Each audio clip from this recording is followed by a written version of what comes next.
السلام عليكم. عندك اختي كيلو ديال السميده رقيقه ونصف لتر ديال الحليب. اجي معايا نحضروا احسن حرشه في المقله، كتجي بنينه وكتجي رائعه ولذيذه بزاف. بلا ما نطول عليكم خليكم مع الفيديو وفرجه ممتعه. عندي هنايا كيلو ديال السميده رقيقه، حيدت منه تقريبا واحد الكاس ديال السميده على اساس باش انني نفند فيه الحريشات في الاخير، ودرت معاهم معلقه صغيره ديال الملحه، وغادي نضيف ليهم 3 المعالق ديال السكر سنيده. تقدروا تزيدوا اولا تقدروا تنقصوا. 2 خمارات ديال الحلوى، بالنسبه لهذا السكر راه كافي كيجيو حلوين. درت 3 ديال المعالق ديال السكر مع 2 خمارات ديال الحلوى.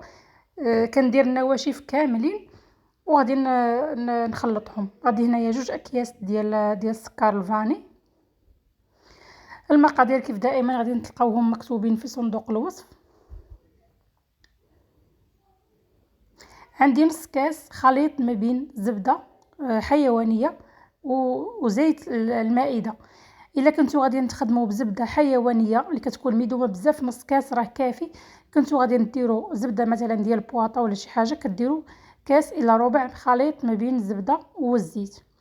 كيف ما ذكرت معكم انا هنايا خدمت بزبده حيوانيه، درت نص كاس بيناتهم بجوج. كنبسبس هذا الخليط هذا مزيان حتى كيتخلطوا ليا، وهذيك السميده كلها كتشرب هذاك الليدام ديال الزبده والزيت وكتخلط مزيان.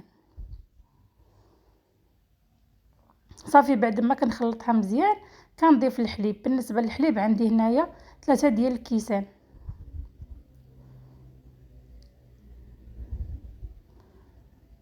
كنديرهم بحال هكا جوج في الاول، والثالث كنضيفو مره كل مره كنكب شويه حتى كنشوف الخليط ديال البسبوسه.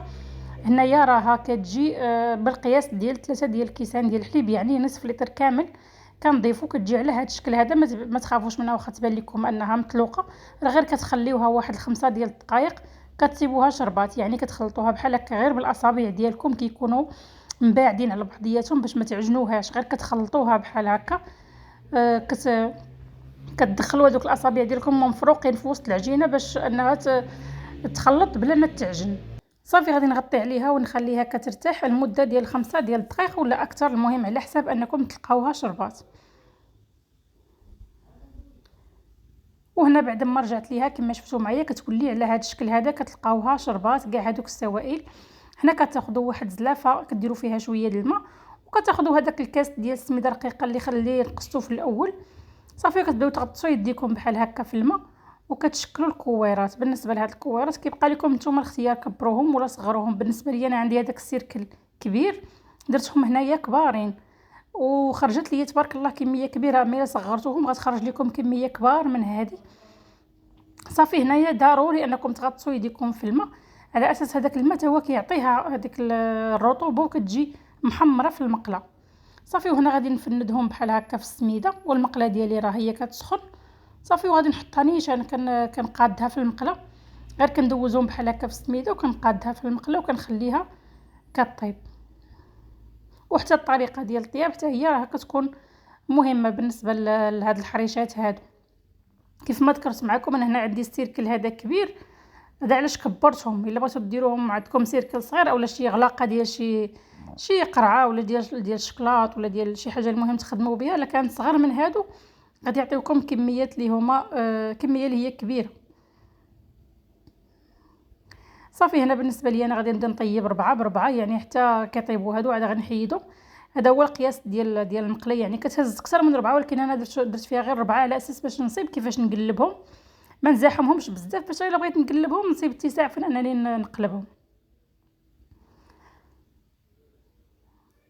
وبعد ما كتقرصوهم بحال هكا كتقلبوهم هذيك الساعه. هذا علاش قلت لكم حتى الطريقه ديال الطياب راها مزيانه، تتبعوا فيها هاد المراحل باش تجيكم الحرشات يجيكم محمرين من جميع الجوانب. كتقلبوهم قبل ما ينشفوا من الفوق، الا خليتوهم حتى نشفوا ما كيجيوكمش محمرين. داك الوجه ديالهم كيجي مقاد في التحميره ديال في الطياب ديالهم. قلبوهم قبل ما ينشفوا باش يكونوا بحال هكا مازال باقيين رطبين من الفوق وطريين وكيتحمروا الوجه ديالهم كامل. صافي هنا غادي نقلبهم كاملين وغادي نبقى كنحركهم مره حتى كيتحمروا من جميع الجوانب. كتبغيوهم محمرين بزاف حمروهم بزاف، كتبغيو تخليوهم شويه غير مذهبين نتوما والطريقه ديال الطياب ديالكم، المهم هي الطريقه ديال التحضير. وبالنسبه للطياب كاين اللي كيبغيهم محمرين بزاف، كاين اللي كيبغيهم غير صفرين شويه. كتبقاو تحركوهم بحال هكا حتى كيتحمروا مزيان كيف ما غادي تشوفوا معايا بعد ما غادي نقلبهم.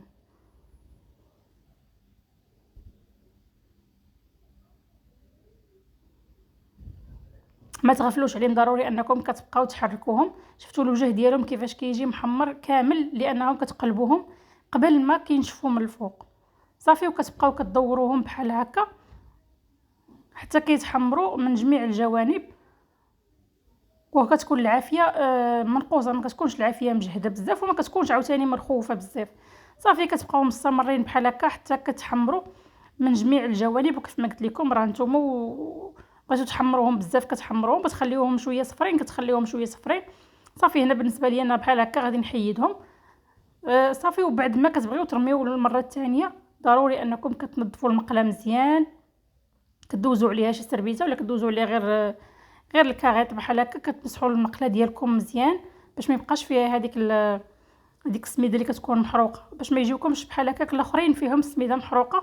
صافي، وغادي نكمل بنفس الطريقه وغادي يكون نرجع معكم في الشكل النهائي.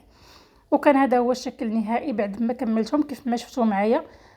كيعطيو كميه كبيره صراحه وكبارين، يعني ماشي صغار، راهم كبارين وكيجيو لذاذ بزاف صراحه. جربوهم كيجيو رائعين وكيجيو لذاذ بزاف. كتقدروا تحلوهم بحال هكا من الوسط، حتى الا كانوا ملبين شويه كتقدروا تفتحوهم بحال هكا من الوسط، كدهنوهم بالعسل، دهنوهم بالفرماج، دهنوهم بالشكلاط، بالجبن، يعني باش ما بغيتو.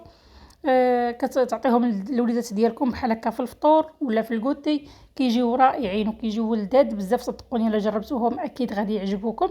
الفيديو ديالنا هنا وصل للنهايه ديالو. بسلامه عليكم والى فيديو قادم ان شاء الله.